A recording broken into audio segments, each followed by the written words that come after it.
Hello. Having seen the features of Java, it's time now to move on to see how a Java program executes. So the Java program execution model is what we're going to see, and in this chapter we'll see how a Java program executes. We'll talk about the Java virtual machine and also the just-in-time compiler. We're going to see how a Java program gets executed. What is the necessity for writing a program?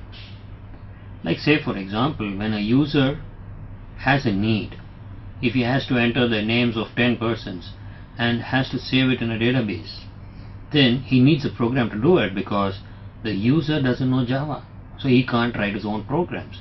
So the job lies with the programmer or the developer. So what does the programmer do? First, he writes a program. He uses a simple editor like maybe a notepad or a wordpad to write a program, and once he writes a program, he saves that file as a .java file. Once the .java file has been created, now the developer needs to compile this file because the program is in the normal English language, so this program has to be converted to the bytecode, for which the program is run through a compiler. What does the compiler do? The compiler checks the program for errors. If it comes across any errors, then it will not compile the file. Instead, it will simply throw an error message to the developer. Now the programmer has to go make changes to this program and then compile it.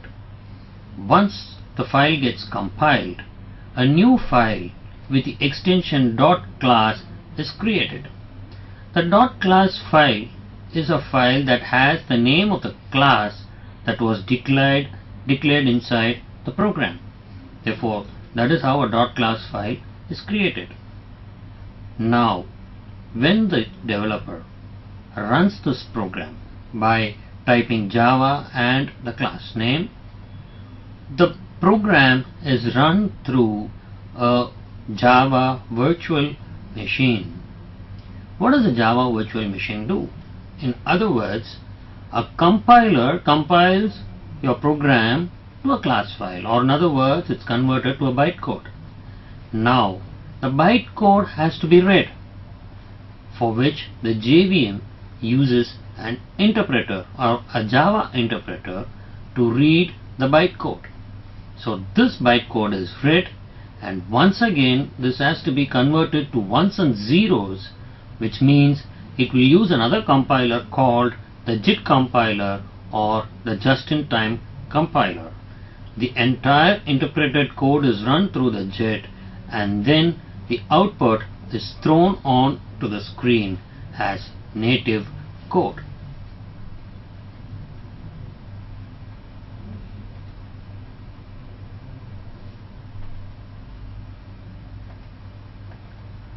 So what we see on this slide is what I said just now. There is a compiler which compiles the Java file to a class file. The class file is loaded on to the JRE. The JVM is a part of the JRE.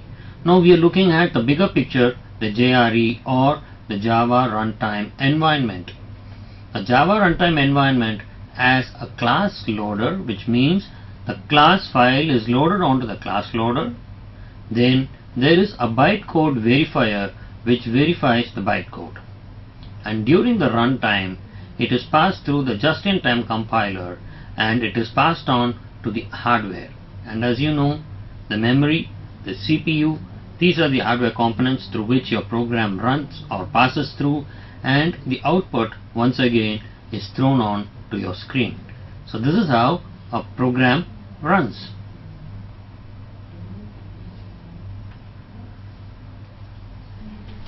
When a Java program is compiled, it is converted into the bytecode. The bytecode is almost similar to the machine code, but not the machine code itself. Therefore, the program that is compiled is sent through another engine called the Java virtual machine.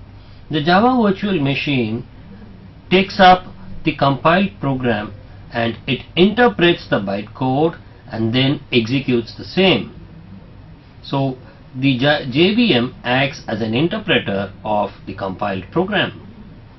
The program is first compiled into bytecode, as I told you, and there you get a .class file, and when you execute the file you run the class, and as far as the JVM is concerned, the first compilation wherein you convert your source code into the bytecode is a bit slower, but since the bytecode is almost equal to the machine code, the second execution is much faster than the first compilation.